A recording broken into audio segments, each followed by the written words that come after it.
श्री शिवाय नमस्तु भयम। दोस्तों, जैसा कि आप सभी लोग जानते हैं कि 3 जुलाई 2026 यानी शुक्रवार को पड़ रही है आषाढ़ मास की कृष्ण पक्ष संकष्टी गणेश चतुर्थी व्रत। और दोस्तों, यह वह तिथि है जो आषाढ़ मास में पड़ने वाली सबसे बड़ी तिथि है, क्योंकि यह शुक्रवार के दिन पड़ रही है और इसका बहुत ही बड़ा और विशेष महत्व होता है।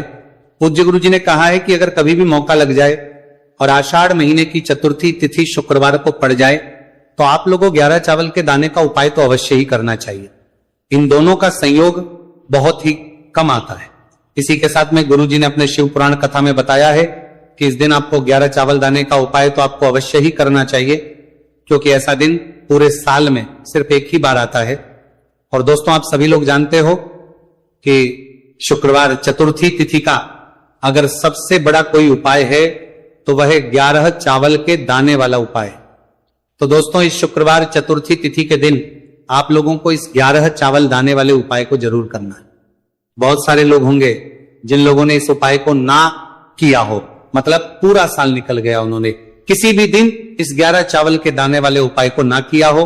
पर दोस्तों, आपके पास एक आखिरी मौका बचा हुआ है जो कि 3 जुलाई शुक्रवार चतुर्थी तिथि के दिन है। तो इस दिन आप लोगों को इस वाले उपाय को जरूर कर लेना है।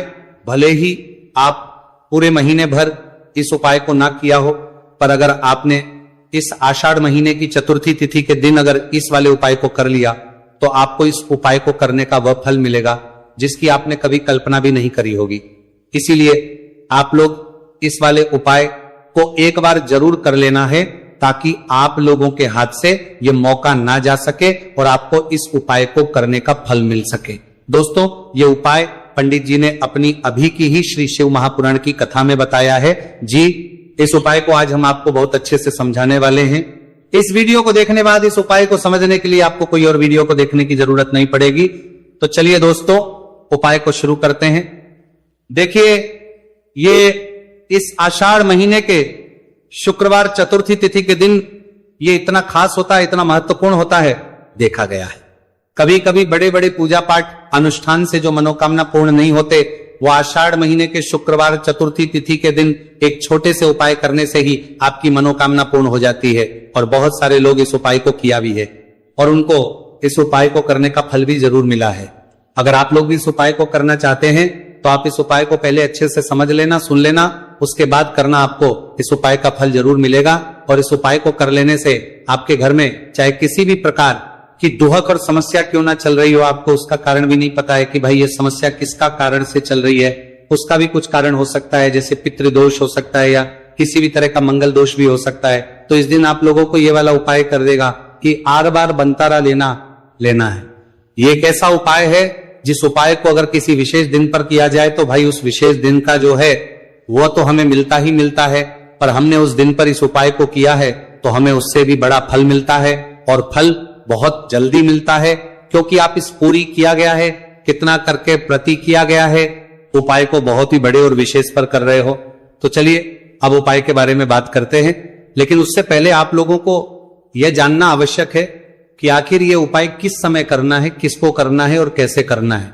तो चलिए हम आगे आपको वीडियो में एक एक करके बता देते हैं। लेकिन उससे पहले अगर आप लोग हमारे चैनल पर पहली बार आए हैं या फिर मेरी आवाज आज पहली बार सुन रहे हैं तो हमारे चैनल को सब्सक्राइब जरूर कर लेना और इस वीडियो को करके कमेंट बॉक्स में श्री शिवाय नमस्तु भयम ओम नमः शिवाय जरूर टाइप कर देना।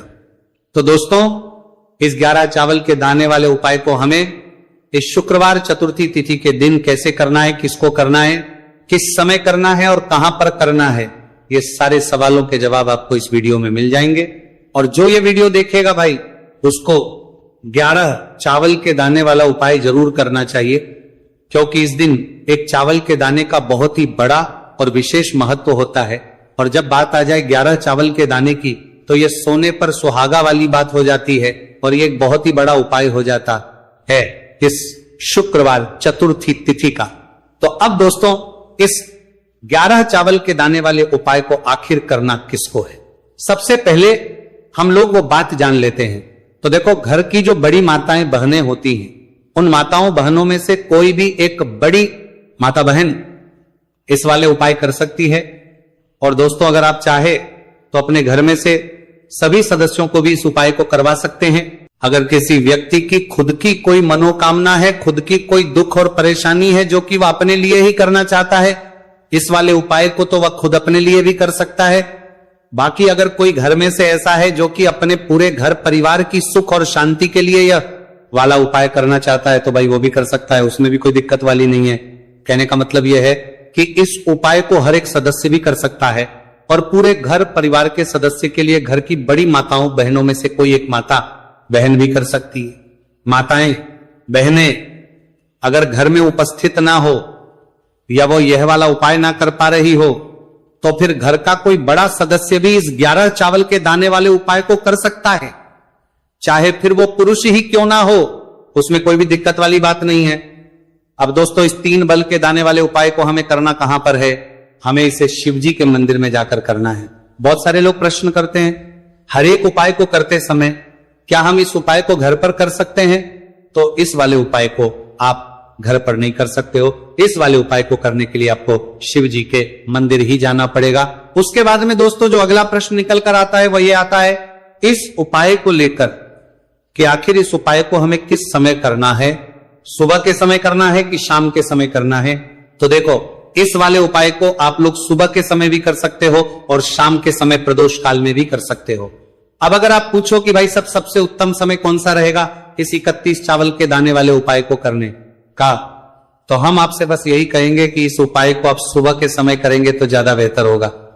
बाकी अगर प्रदोष काल शाम के समय भी करेंगे तो भी अच्छा होगा, उसमें कोई भी दिक्कत वाली बात नहीं है। तो अब दोस्तों अगली सबसे बड़ी और महत्वपूर्ण बात आती है, वह ये आती है कि सुबह अगर हम उपाय को करेंगे तो हमें कितने बजे से लेकर कितने बजे तक के बीच में करना है, और शाम के समय प्रदोष काल में करेंगे तो हमें कितने बजे से लेकर कितने बजे के बीच में करना है। तो देखो सुबह जितनी जल्दी हो सके आप उपाय को करने की कोशिश करना। बाकी अगर किसी कारणवश लेट भी हो जाओ थी, देर भी हो जाए तो 10 या 11 बजे तक भी आप उपाय कर लेना, पर 12 बजे से ज्यादा देरी ना हो। ठीक है, इस बात का ध्यान रखना।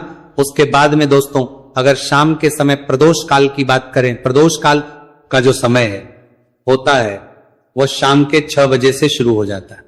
मतलब शाम के 6 बजे से लेकर 7 बजे के बीच का जो समय होता है ये समय प्रदोष काल का समय होता है। पर अभी जो मौसम चल रहा है इस मौसम में जो है शाम बहुत देरी से होती है, तो आप इस उपाय को